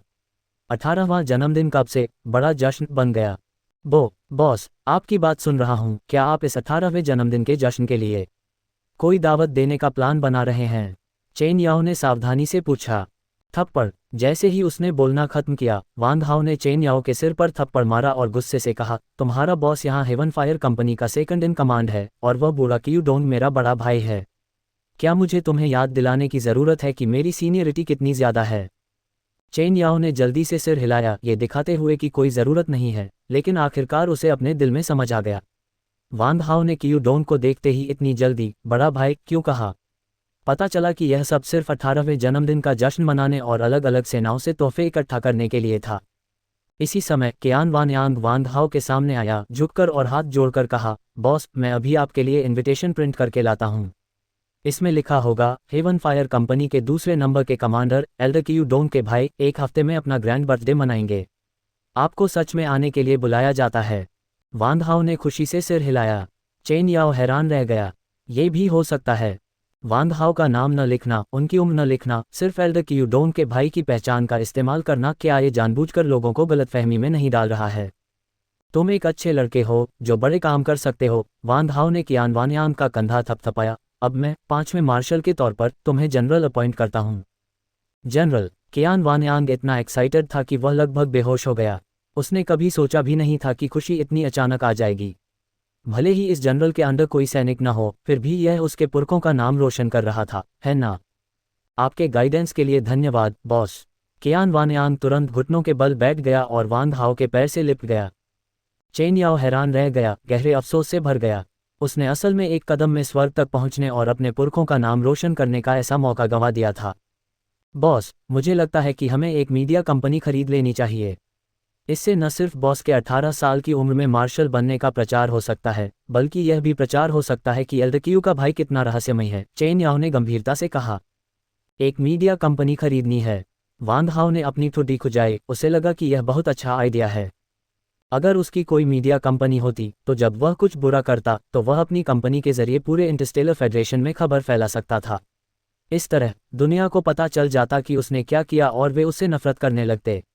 तुम नौजवान में भी बहुत पोटेंशियल है। वांग हाओ ने चेन याओ का कंधा थपथपाया। मैं अब 5th मार्शल के तौर पर तुम्हें जनरल अपॉइंट करता हूँ। आपके गाइडेंस के लिए धन्यवाद, बॉस। चेन याओ जमीन पर घुटनों के बल बैठ गया। उसके चेहरे पर आंसू बह रहे थे और उसने वांग हाओ का पैर पकड़ लिया। उसे एहसास हुआ कि जब तक वह इस मोटे पैर को पकड़े रहेगा, उसका भविष्य बहुत अच्छा होगा। वांग हाओ के होंठ थोड़े मुड़े। एक मार्शल 2 जनरल अपॉइंट कर सकता है जो उसके बाएं और दाएं हाथ होंगे। वह अपने वफादार चमचों को नहीं चुनेगा। क्या वह सच में उन अमीर दूसरी पीढ़ी के बच्चों को चुनेगा जो पैसे देते हैं? 11 ब्रांच कैंपस, प्रिंसिपल का ऑफिस। प्रिंसिपल जोंगली एक तरफ कड़वी मुस्कान के साथ खड़े थे, जबकि प्रिंसिपल की कुर्सी वांग हाओ ने ले ली थी। सच कहूं तो हालांकि उन्हें पता था कि यह लड़का वांग हाओ भविष्य में बहुत कुछ हासिल करेगा, लेकिन उन्हें सच में उम्मीद नहीं थी कि 17 साल की उम्र में वांग हाओ न केवल मिलिट्री में मार्शल और स्काईफायर कंपनी का दूसरा सबसे बड़ा शेयर होल्डर बनेगा, बल्कि पोषण गिल्ड का वाइस प्रेसिडेंट भी बनेगा। साथ ही उस भयानक टैलेंट ने उसके साथियों को निराशा में देखने पर मजबूर कर दिया। दूसरी बातों को छोड़ दें तो सिर्फ इंसान और प्रकृति की एकता ही कई पुरानी पीढ़ियों से आगे निकल चुकी है। प्रिंसिपल, आप आजकल काफ़ी आराम से रह रहे हैं, है ना? वांग हाओ ने हल्की हंसी के साथ कहा। जब से प्रिंसिपल जोंगली ने रिश्वत लेना शुरू किया है, इस प्रिंसिपल की काबिलियत बहुत बढ़ गई है और वह अब मार्शल किंग लेवल 3 तक पहुंच गया है। प्रिंसिपल जोंगली ने आंखें घुमाईं। उसकी जिंदगी कितनी आरामदायक थी। अब इंटरनेट। प्रिंसिपल एक बिगड़ा हुआ इंसान है, जैसे नारों से भरा पड़ा था, और कुछ स्टूडेंट्स ने तो उसे बुरे कैप्शन वाले कई मीम्स में भी बदल दिया था। वांग हाओ, अब हालात थोड़े काबू से बाहर हो रहे हैं। कई स्टूडेंट्स जिन्हें धोखा मिला है, वे मिलकर मेन कैंपस में रिपोर्ट करने का प्लान बना रहे हैं। प्रिंसिपल जोंगली बहुत बेचैन और अनिश्चित महसूस कर रहे थे। हालांकि उन्हें नहीं लगा था कि वांग हाओ की वजह से सुम्यू उन्हें पुलिस के हवाले कर देंगे, लेकिन शायद वह प्रिंसिपल की अपनी नौकरी नहीं बचा पाएंगे। तो गुजारा करने के लिए उन्हें वांग हाओ की मदद की ज़रूरत थी। आखिर इस आदमी का सपोर्ट अब पहले जैसा नहीं रहा। चिंता मत करो, ये तो बस छोटी मोटी बातें हैं। वांग हाओ ने हाथ हिलाया और पूछा, मैं आज यहाँ सिर्फ तुमसे रिज़ाइन करने और सैनिकों की भर्ती में मेरी मदद करने के लिए मेरी सेना में आने के लिए कहने आया हूँ। सैनिकों की भर्ती? प्रिंसिपल जोंगली हैरान रह गए। हाँ, सही कहा, सैनिकों की भर्ती करो। वांग हाओ ने सीरियसली कहा, मैं जीनियस लोगों की एक आर्मी रिक्रूट करने का प्लान बना रहा हूँ, और इस आर्मी की कॉम्बैट पावर कोई घटिया प्रोजेक्ट नहीं होनी चाहिए। उनमें 4 मेजर एस लीजन के मेंबर जितनी काबिलियत होनी चाहिए, और प्रिंसिपल होने के नाते आपको पता होना चाहिए कि किन स्टूडेंट्स में अच्छा टैलेंट है। उन्हें रिक्रूट करने में मेरी मदद करें। चेन याओ ने मुंह बनाया, बॉस आपका मतलब है कि पहले एक ऐसा आर्मी बनानी है। वांग हाओ ने सिर हिलाया, अभी मैं 10 लाख की आर्मी अफोर्ड नहीं कर सकता, लेकिन क्या मैं 1000 या 10,000 की आर्मी अफोर्ड नहीं कर सकता? कियान वानयांग ने बार बार सिर हिलाया, हाँ सही है, बॉस के पास स्काईफायर कंपनी के 5% शेयर हैं, तो 10,000 लोगों की छोटी सी फोर्स को सपोर्ट करने में कोई प्रॉब्लम नहीं है। ये सुनकर प्रिंसिपल जोंगली हैरान रह गए। उन्हें सच में उम्मीद नहीं थी कि वांग हाओ सिर्फ कुछ समय के लिए बाहर जाकर इतने अमीर बन जाएंगे। स्काईफायर कंपनी के 5% शेयर, सालाना डिविडेंड कितना होगा? प्रिंसिपल जोंगली ने सोचा और फिर सहमति में सिर हिलाया। आखिरकार वांग हाओ का सपोर्ट बहुत मजबूत था। उनके पीछे चलने से भविष्य में उनकी जिंदगी जरूर बहुत आरामदायक होगी। बेशक सबसे ज़रूरी बात यह थी कि वह सच में अब 11 ब्रांच कैंपस में नहीं रह सकते थे। अगर किसी दिन यह मामला सामने आ गया तो वह खत्म हो जाएंगे। और ठीक है, पिछली बार मेरा विला गिराने वाले का नाम क्या था? वांग हाओ ने अचानक पूछा। कियान वानयांग ने तुरंत जवाब दिया, बॉस उस आदमी का नाम सूमो है, जो मैड स्वॉर्ड सोसाइटी का बॉस है। हालांकि पिछली बार डीवाई टेररिस्ट अटैक की वजह से वह भाग गया और अब वह मेन कैंपस चला गया है। मेन कैंपस चला गया? वांग हाओ ने प्रिंसिपल जोंगली की ओर देखा और पूछा, मेरी कल्टीवेशन अब मार्शल सेक्ट तक पहुंच गई है, क्या मैं मेन कैंपस जाने के लायक हूं? मैं अभी तुम्हारे लिए एक रिकमेंडेशन लेटर लिखूंगा। प्रिंसिपल जोंगली ने जल्दी से एक लेटर लिखा और वांग हाओ को दे दिया। ठीक है, अपना सामान पैक करो और लोगों को रिक्रूट करने जाओ। वांग हाओ ने रिकमेंडेशन लेटर लिया, खड़ा हुआ और चला गया। प्रिंसिपल जोंगली ने सिर हिलाया और आह भरी। वांग हाओ की पर्सनैलिटी, जिसे परेशानी खड़ी करना पसंद था लेकिन उससे डरता नहीं था, जब वह मेन कैंपस पहुंचा और उन घमंडी जीनियस लोगों से मिला तो कोई सोच सकता था कि यह निश्चित रूप से धरती हिला देने वाला होगा। प्रिंसिपल सू, मुझे उम्मीद है कि आप इस छोटे शैतान को संभाल लेंगे। प्रिंसिपल जोंगली ने आह भरी और अपना रिजाइन लेटर लिखने बैठ गए। तियानबेई यूनिवर्सिटी के मेन कैंपस में सू म्यू और बाकी 4 प्रिंसिपल सभी उदास थे। जब वांग हाओ याओटियन फेडरेशन गया तो उन्होंने एजुकेशनल प्रोग्राम का एक पूरा सेट डिज़ाइन किया था, इस उम्मीद में कि इस बच्चे को ठीक से पढ़ाया जाएगा और लौटने पर उसकी बुरी आदतें छुड़वा दी जाएंगी। लेकिन किसे पता था कि वापस आते ही वांग हाओ मार्शल बन जाएगा और पोशन गिल्ड के वाइस प्रेसिडेंट की पहचान भी हासिल कर लेगा। इसके अलावा स्काईफायर कंपनी के दूसरे सबसे बड़े शेयर होल्डर के तौर पर उसकी पहचान, अगर वह उनकी बात सुन सके और उनकी बात मानकर एक अच्छा लड़का बन सके तो ये सच में चमत्कार होगा। बूढ़े सू, अब हमें क्या करना चाहिए? हुआ जिक्सू ने पूछा। सू म्यू ने अपना सिर हिलाया और आह भरी, ये सब मेरी गलती है कि मैंने उस समय उसे खुश किया जिससे अब हालात बेकाबू हो गए हैं। वू तियानलुन ने सिर हिलाया, हाँ सही कहा, अगर तुमने वांग हाओ को तब बहुत समझाया होता जब वह छोटी छोटी गलतियां करता था तो अब ये सब नहीं हो रहा होता। सू म्यू ने कड़वी मुस्कान के साथ कहा, उस समय मैंने देखा कि वह छोटा था और इतने सालों में उसने जो बहुत सारी शिकायतें झेली थीं, मैं नहीं चाहता था कि उसे तियानी जैसा बड़ा नुकसान हो, इसलिए मैंने कोई एक्शन नहीं लिया। मैं उसे सिखाने से पहले उसके बड़े होने और चीज़ों को समझने का इंतज़ार करना चाहता था। वान कुनलुन ने आह भरी, तो इससे ये भी हुआ कि अब सब जानते हैं कि वह छोटा है, लेकिन उसकी परेशानी खड़ी करने की काबिलियत आसमान से भी ज़्यादा है। असल में मुझे लगता है कि यह छोटा लड़का वांग हाओ बहुत अच्छा है। हुआ जिक्सू ने उसकी दाढ़ी सहलाए और मुस्कुराया, देखो हम बूढ़े लोगों के अपनी पहचान छिपाने के बाद वह न सिर्फ परेशानी खड़ी करता रहा बल्कि और भी बेहतर होता गया। इसे उसकी काबिलियत कहना होगा। इस बात पर मैं इस बच्चे की बहुत तारीफ करता हूँ। वो तियानलुन ने सिर हिलाया, असल में हम इसे ऐसे सोच सकते हैं, वांग हाओ को हमारी शिक्षा का असली मकसद उसे दूसरों से बुली होने से बचाना है और साथ ही उसे आम लोगों को बुली न करने देना है, और वांग हाओ ने बहुत अच्छा किया है। उसे न सिर्फ बुली नहीं किया गया बल्कि उसने आम लोगों को भी बुली नहीं किया, कितना अच्छा। ये सच है। सू म्यू ने आह भरी, लेकिन वांग हाओ के परेशानी खड़ी करने के बाद आम लोगों को कुछ शिकायतें तो होंगी ही और इस तरह उसकी रेप्यूटेशन अच्छी नहीं होगी। वान कुनलुन जोर से हंसा, बूढ़े सू, मुझे लगता है कि तुम बस बेवजह चिंता कर रहे हो। सब देखते हैं कि वांग हाओ का टैलेंट कितना डरावना है, क्या तुम्हें लगता है कि इंटरस्टेलर फेडरेशन उसे बर्दाश्त कर सकता है? वो तियानलुन ने सहमति में सिर हिलाया, ये सही है, वांग हाओ रहस्यमयी यूनिवर्स को एक्सप्लोर करने के लिए देर सवेर इंटरस्टेलर फेडरेशन छोड़ देगा। तो क्या हुआ अगर उसकी इज्जत खराब हो गई? हुआ जिक्सू मुस्कुराया, बूढ़े सू, वांग हाओ की खराब इज्जत की चिंता करने के बजाय मुझे लगता है कि वांग हाओ के लिए एक औरत ढूंढना, एक परपोते को गोद में लेने का इंतजार करना और फिर उसे शुरू से पढ़ाना बेहतर है। सू म्यू की आंखें चमक उठीं। यह एक अच्छा आइडिया था। उसके मन में वांग हाओ को असल में ऐसी बीमारी माना जाता था जिसका कोई इलाज नहीं है, लाइलाज। लेकिन वांग परिवार के जीन पीढ़ी दर पीढ़ी मजबूत होते गए। अगर उनका एक और बेटा होता और वह उसे शुरू से पढ़ाता तो वह पक्का एक और सीधा सादा वांग तियानी होता, और वांग तियानी से कहीं ज्यादा मजबूत। क्या तुम्हारे परिवार में किसी का कोई सही उम्र का जूनियर है? सू म्यू ने पूछा। तीनों प्रिंसिपलों ने आह भरी और सिर हिलाया। अगर उनके परिवारों में सच में सही उम्र के जूनियर होते तो वे उन्हें जल्द से जल्द वांग हाओ से जरूर मिलवाते, और जब तक वे प्रेग्नेंट हो जाती तब तक सब ठीक रहता, भले ही बाद में उन्हें छोड़ दिया जाए। जीयू स्टार एक क्लास 3 ग्रह, एक ऐसा ग्रह जिसकी इकोनॉमी बहुत डेवलप्ड है। इसके अलावा इकोनॉमी की तरक्की के साथ यह एक एंटरटेनमेंट और कल्चरल सेंटर भी बन गया है, जहां एंटरटेनमेंट इंडस्ट्री के कई सेलिब्रिटी पैसे कमाने आते हैं। इसी समय एक हलचल भरी सड़क पर बहुत बड़ा ग्वांगलोंग वॉरशिप धीरे धीरे नीचे उतरा, जिसने सड़क पर चल रहे कई पैदल चलने वालों का ध्यान खींचा। ये किस तरह का स्पेसशिप है? मैंने इसे पहले क्यों नहीं देखा? ये याओटियन फेडरेशन का ग्वांगलोंग वॉरशिप है, लेकिन यह इंटरस्टेलर फेडरेशन में क्यों है? देखो, इस पर असल में तियानहुओ कंपनी, फार्मास्यूटिकल गिल्ड और मिलिट्री डिपार्टमेंट के सिंबल हैं।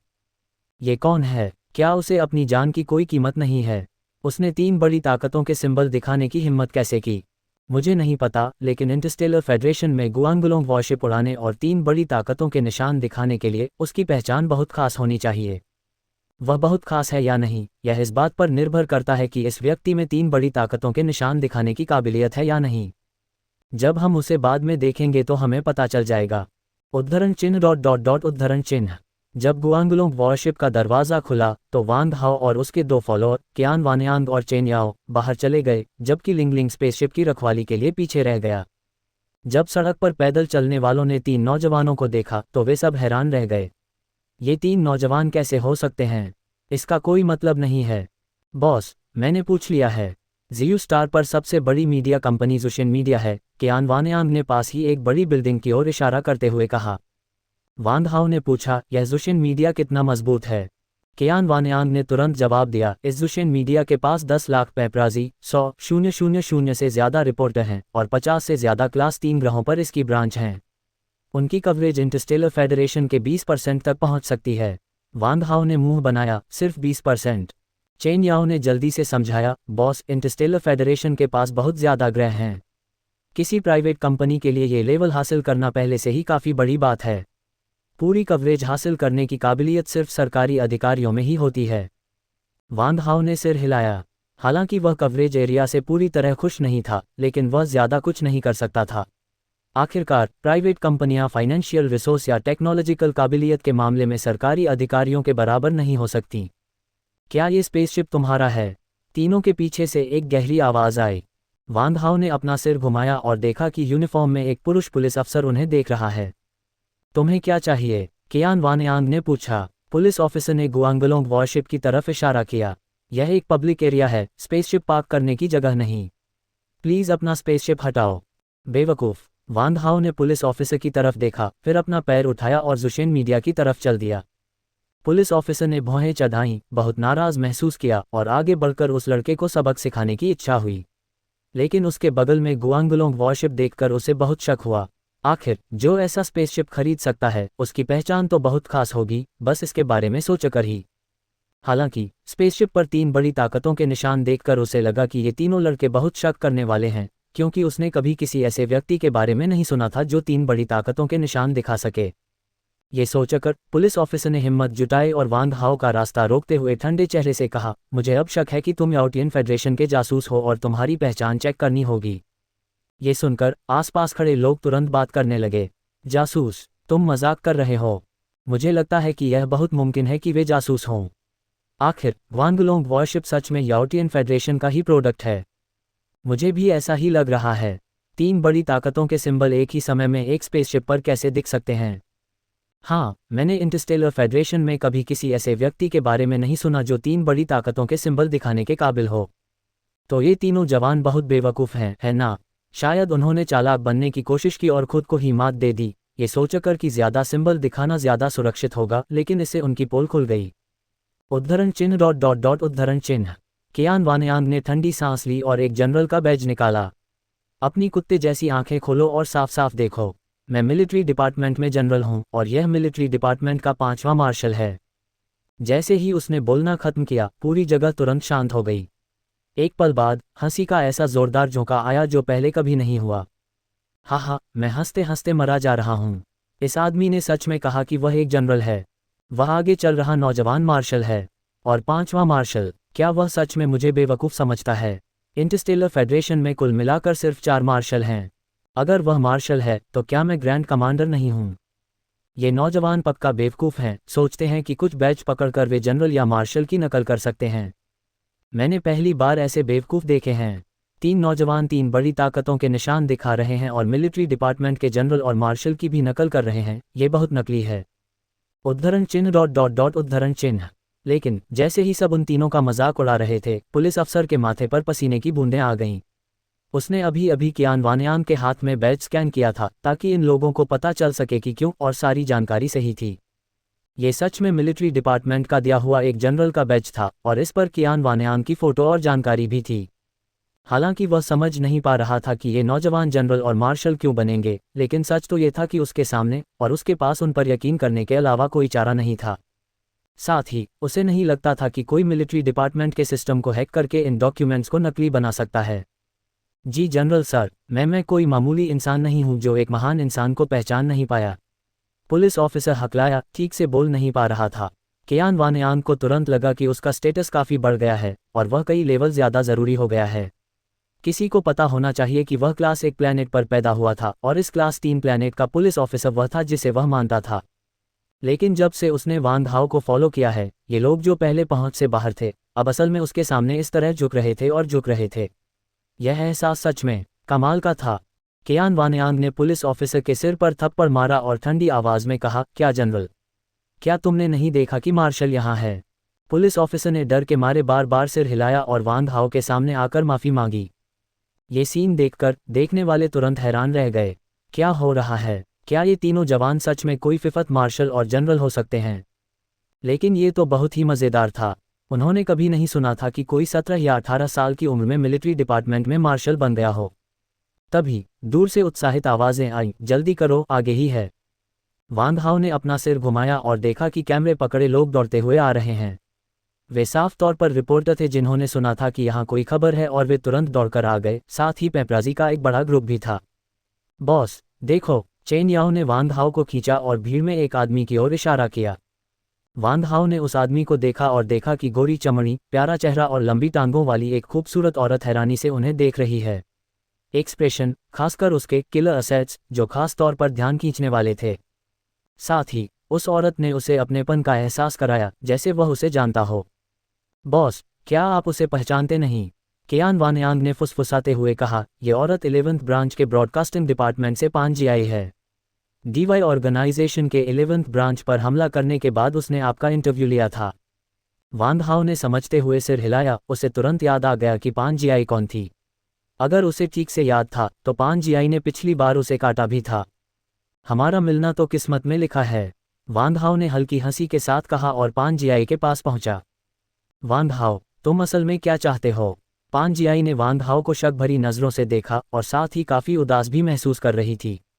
उसे समझ नहीं आ रहा था कि इतने बड़े इंटरस्टेलर फेडरेशन में वह बार बार इस परेशान करने वाले बिगड़े हुए आदमी से क्यों टकरा रही है। वांग हाओ के होंठ थोड़े मुड़े। तुमने पिछली बार मुझे काटा था। तुम्हें क्या लगता है हमें इसके बारे में क्या करना चाहिए? तुम बहुत छोटे आदमी हो। ठीक है, मैं तुम्हें मुझे काटने दूंगी। 5G ने अपने गाल फुलाए और अपना पतला हाथ आगे बढ़ाया। इस बार इतने सारे लोगों को देखते हुए उसे डर नहीं था कि वांग हाओ उसे एक छोटे से कमरे में खींच लेगा। वांग हाओ ने एक भान उठाए। मैंने हमेशा काटना शब्द को 2 शब्दों के रूप में देखा है, इसलिए जिस काटने की तुम बात कर रहे हो वह काटना नहीं है जो मैं चाहती हूँ। 2 शब्द। 5G वहीं जम गई, पूरी तरह हैरान। उसे कोई अंदाज़ा नहीं था कि बाइट शब्द के 2 हिस्से होने पर उन 2 शब्दों का क्या मतलब है। वांग हाओ हैरान लग रहा था। इस लड़की को सच में नहीं पता था। क्या यही मशहूर बड़ी छाती बिना दिमाग वाली बात थी? खांसी। उसके 2 चमचे कियान वानयांग और चेन याओ तुरंत घबरा गए। उनके बॉस ने अचानक कहीं से ड्राइविंग शुरू कर दी, जिससे वे पूरी तरह हैरान रह गए। इस बीच आसपास के रिपोर्टरों और पेपराजी की आंखें तुरंत चमक उठीं। उनके कैमरे क्लिक करने लगे, वांग हाओ की फोटो और वीडियो लेने लगे, जबकि उनके दिल खुशी से जोर जोर से धड़क रहे थे। उन्हें लगा कि यह पक्का कल की हेडलाइन है।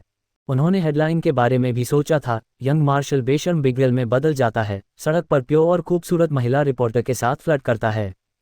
तुम क्या फिल्म कर रहे हो? कियान वानयांग आगे बढ़ा और गुस्से से चिल्लाया, क्या तुम अब और काम नहीं करना चाहते? ये सुनकर सभी पेपराजी और रिपोर्टर चौंक गए और उन्होंने जल्दी से वे सभी फोटो डिलीट कर दी जो उन्होंने अभी अभी ली थीं। ये टॉपिक सच में ज़बरदस्त और ध्यान खींचने वाला था, लेकिन यह मिलिट्री का मार्शल था। ये पेपराजी उसके बारे में रिपोर्ट कैसे लिख सकते थे? वांग हाओ मुड़ा और कियान वानयांग को घूरा। ये कितना बढ़िया टॉपिक था। ये निश्चित रूप से उसकी बदनामी की राह पर पहला शॉट था, लेकिन इस बेवकूफ़ नौकर की वजह से इस टॉपिक का कोई सबूत नहीं था। कियान वानयांग ने अपना सिर खुजलाया, उसके चेहरे पर कन्फ्यूज़न था। वह सच में समझ नहीं पा रहा था कि उसका बॉस उसे क्यों घूर रहा है। तभी एक ठंडी कठोर आवाज़ आई, वांग हाओ। वांग हाओ ने अपना सिर घुमाया और देखा कि ली युनयान की आंखें गुस्से से फटी जा रही थीं। उसका चेहरा डरावने ढंग से बिगड़ा हुआ था। उसकी काली आंखों में जान से मारने का जज्बा था और उसने एक बड़ी तलवार पकड़ी हुई थी, धीरे धीरे और भारी कदमों से कदम मिलाकर चल रहा था। असल में जब ली युनयान को याओटियन फेडरेशन ने पकड़ लिया था तो उसने सच में किसी को दोष नहीं दिया था। उसने बस यही सोचा था कि ऐसा इसलिए हुआ क्योंकि वह वहां फिट नहीं बैठता था, जिसकी वजह से वह समय पर भाग नहीं पाया। लेकिन जब गुवान शिनेक्सियोंग ने उसे सोंग जी के साथ छुड़ाया तब उसे एहसास हुआ कि उन 20 हटे कट्टे आदमियों ने उसे जो तबाह किया था वह सब इस कमीने वांग हाओ की साजिश की वजह से था। इसलिए जैसे ही वह लौटा वह तुरंत वांग हाओ को ढूंढने के लिए दौड़ा, बस इस बदमाश को मार डालना चाहता था। नहीं तो वह अपनी बाकी जिंदगी उस बेइज्जती को कभी नहीं भूल पाता। बॉस, वह यहाँ अच्छे इरादों से नहीं आया है, कियान वानयांग ने धीमी आवाज में कहा। वांग हाओ ने मुंह बनाया। अगर तुम 20 हटे कट्टे आदमियों से घिरे होते तो क्या तुम खुश होते? चेन याओ का मुंह फड़क उठा। वह इस बॉस की पूरी तरह पूजा करता था। उसने ली युनयान को बहुत बुरी तरह धोखा दिया था, लेकिन आखिर में वह बिना शर्माए या दिल की धड़कन तेज किए इस मामले पर बात कर सका। उसकी दिमागी हिम्मत सच में बेमिसाल थी। बॉस, लगता है ली युनयान मार्शल एंसेस्टर तक पहुंच गया है। कियान वानयांग ने ली युनयान को देखा और पाया कि उसके चारों ओर सच्ची क्यूई का एक उछाल दौड़ रहा था। ये साफ तौर पर एक मार्शल एंसेस्टर की निशानी थी, सच्ची क्यूई का शरीर से निकलना। तो क्या हुआ अगर वह मार्शल एंसेस्टर तक पहुंच गया? क्या मैं भी नहीं पहुंच गया था? वांग हाओ ने मजाक उड़ाया और उसके हाथ में बड़ी तलवार दिखाई दी। कियान वानयांग और चेन याओ, दो नौकर, जल्दी से एक तरफ हट गए। वे इस बात को लेकर बहुत साफ थे कि वांग हाओ की लड़ने की ताकत कितनी मजबूत थी और ली युनयांग, जिन्हें मिलिट्री का नंबर 1 जीनियस कहा जाता था, उनकी लड़ने की ताकत पर भी कोई शक नहीं था। तो जब ये दोनों लड़ेंगे तो ये पक्का डरावना होगा। आखिर जब किसी मार्शल आर्टिस्ट की साधना मार्शल एंसेस्टर तक पहुंचती है तो उनकी पूरी ताकत का फटना एक न्यूक्लियर बम धमाके के बराबर होता है। और ली युनयान की अभी की हालत देखकर बिना सोचे समझे ये साफ था कि यह न्यूक्लियर बम जरूर फटेगा। वांग हाओ, तुमने मुझे बहुत बेइज्जत किया। आज मुझे तुम्हें मारना ही होगा। ली युनयांग ने अपनी बड़ी तलवार पकड़ी और बहुत ज्यादा ताकतवर सच्ची चीख फटते हुए पहाड़ की तरह बाहर निकली। हवा पानी की तरह दब गई, जिससे लहरें उठने लगीं और ली युनयांग का शरीर तुरंत इस पानी जैसी लहर में मिल गया। वह बहुत ही प्यारा लग रहा था। Heaven man unity. वहां मौजूद सभी लोग हैरानी से चिल्लाए। ये नौजवान बहुत डरावना था। उसने इतनी कम उम्र में ही हेवन मैन यूनिटी को समझ लिया था। ये नौजवान सिर्फ 17 या 18 साल का है। ये बहुत नकली है। मार्शल वांग तियानी का 30 साल की उम्र में हेवन मैन यूनिटी को समझना दुनिया को पहले ही चौंका चुका है, लेकिन यह नौजवान मार्शल वांग तियानी से भी ज्यादा खतरनाक है। क्या ऐसा हो सकता है कि यह जमाना इसी नौजवान का हो? मुझे लगता है कि ऐसा हो सकता है। इतने खतरनाक टैलेंट के साथ इस दुनिया में और कौन उसका दुश्मन हो सकता है? तो यह नौजवान मार्शल मरने वाला है। ये शर्म की बात है। कम उम्र में मार्शल बनने से वह एक लेजेंड बन सकता था, लेकिन आखिर में एक और भी खतरनाक वजूद है। क्या इसे ही कहते हैं, अगर यू पैदा हुआ है तो लियांग भी क्यों पैदा हुआ है? ... उद्धरण चिन्ह। ओह माय, मैंने नहीं देखा कि गुलदाउदी के बचे हुए हिस्से के संपर्क में आने से असल में हेवन मैन यूनिटी की समझ आई थी। वांग हाओ मजाक उड़ाए बिना नहीं रह सका। वांग हाओ। ली युनयान का चेहरा गुस्से से तमतमा गया था। उसकी आंखें तलवार की तरह तेज थीं, जो सीधे उसके सामने वांग हाओ को घूर रही थीं।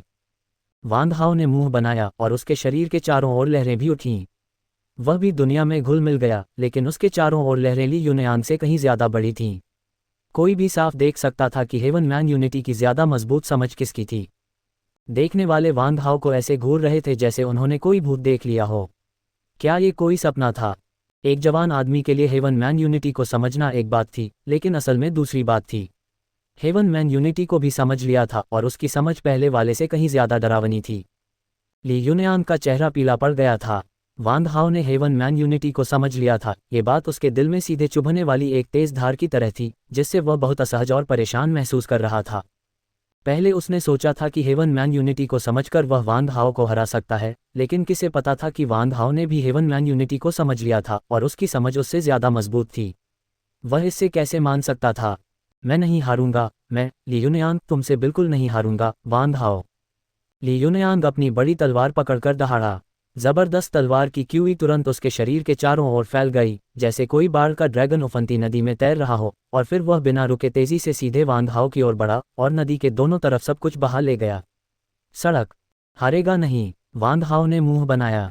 भले ही ली युनयांग बहुत टैलेंटेड था और उसने कड़ी ट्रेनिंग ली थी, लेकिन अपनी धोखा देने वाली जिंदगी के सामने वह अभी भी सिर्फ कचरा था, और सिर्फ 5 कॉम्बैट पावर वाला भी कचरा। ली युनयांग का ताकतवर और जबरदस्त तलवार का वार देखकर देखने वाले तुरंत भड़क गए। यह मूव सही है, ये पहले प्रेसिडेंट की सिग्नेचर तलवार आर्ट है, ड्रैगन की दहाड़ वाली तलवार आर्ट। ड्रैगन की दहाड़ वाली तलवार आर्ट, क्या ये सिर्फ वही लोग इस्तेमाल कर सकते हैं जो heaven and earth soaring dragon art की खेती करते हैं? क्या ऐसा हो सकता है कि इस जवान आदमी ने heaven and earth soaring dragon art की खेती की हो? कमाल है। असल में heaven and earth soaring dragon art की खेती कर पाने के बाद ऐसा लगता है कि वान हाओ नाम के उस जवान मार्शल को बहुत बड़ा नुकसान होने वाला है। जरूर, heaven and earth soaring dragon art पहले प्रेसिडेंट का खेती का तरीका है, जिसे सबसे मजबूत इंसानी खेती का तरीका माना जाता है।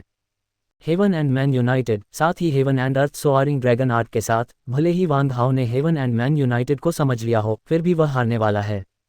कितनी अफसोस की बात है। मुझे लगा था कि एक ज़माने में 2 हीरो के बीच लड़ाई होगी, लेकिन आखिर में यह अभी भी जब जो यू है तो जुगेल यांग क्यों होना चाहिए वाला मामला है। उद्धरण चिन्ह उद्धरण चिन्ह। वान हाओ ने उड़ती हुई तलवार की रोशनी देखी, उसकी आंखें बिजली की तरह चमक रही थीं। अगले ही पल उसने अपने हाथ में बड़ी तलवार उठाई और तैरते हुए ड्रैगन की तरह आगे बढ़ा। लगभग एक ही समय में उनके आकार हवा में एक धमाके के साथ टकराए। अगले ही सेकंड 2 टिमटिमाती तलवार की लाइटें, एक हल्की और एक साफ, चमक उठीं।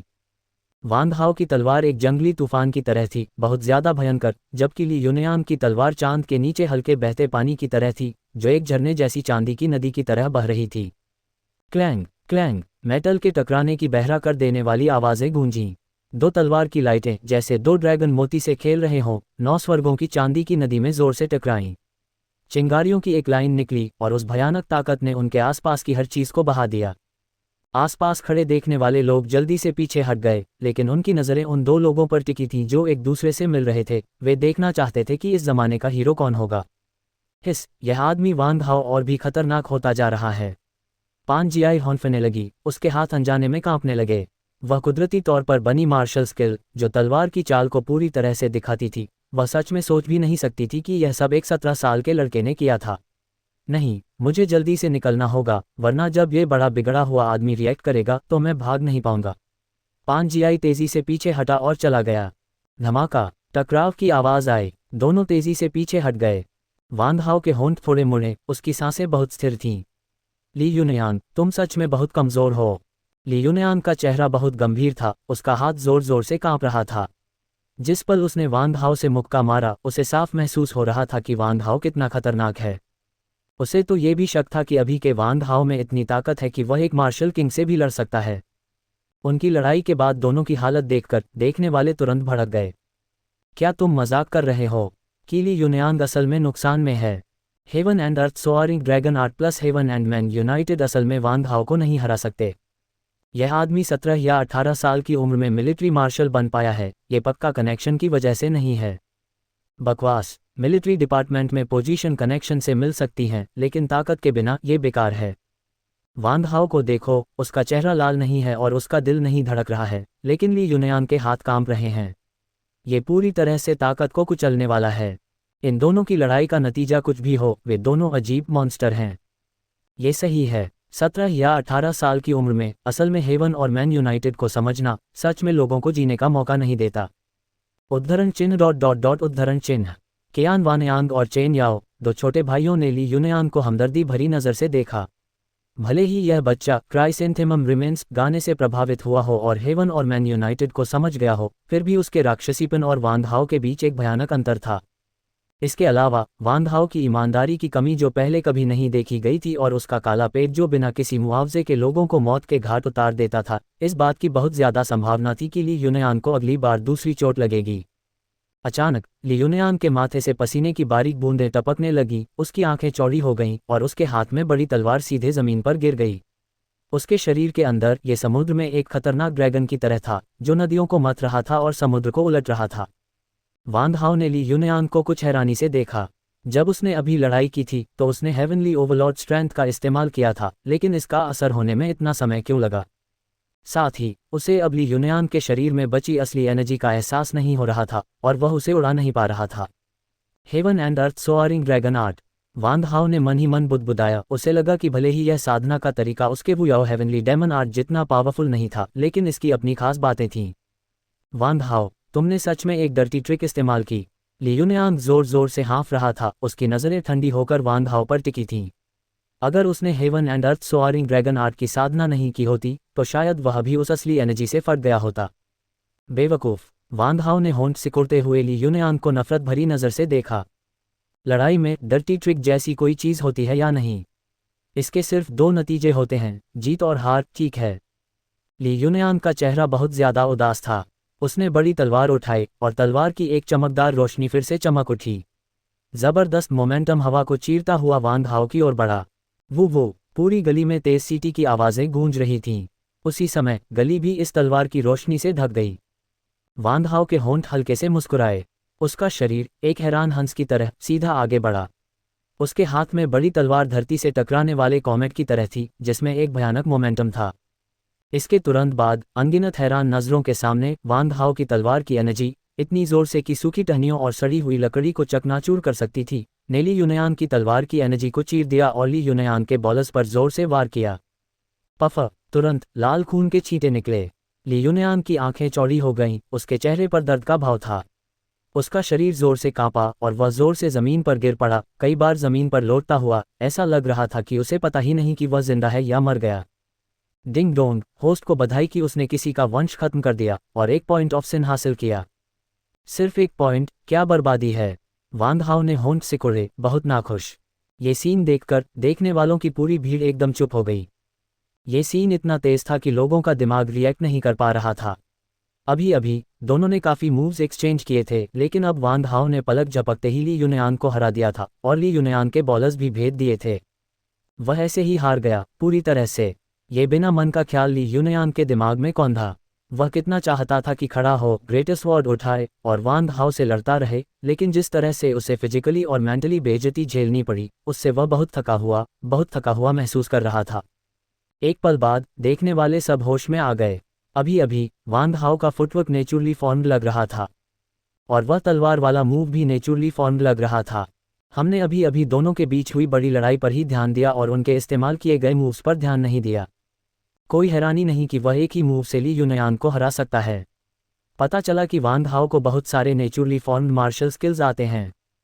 कोई हैरानी नहीं कि वह मिलिट्री डिपार्टमेंट में मार्शल बन सकता है। सिर्फ इस टैलेंट के आधार पर मार्शल होना ही काफ़ी है। मुझे फ़र्क नहीं पड़ता कि वांग हाओ मार्शल है या नहीं, लेकिन मैं सोच रहा हूँ वांग हाओ ने अभी ली युनयान से लड़ते समय इतने सारे मूव्स क्यों इस्तेमाल किए? शायद वह ली युनयान को मुंह की खानी दे रहा था। ये सही है, आखिरकार वांग हाओ एक मार्शल है और ली युनयान कुछ भी नहीं है।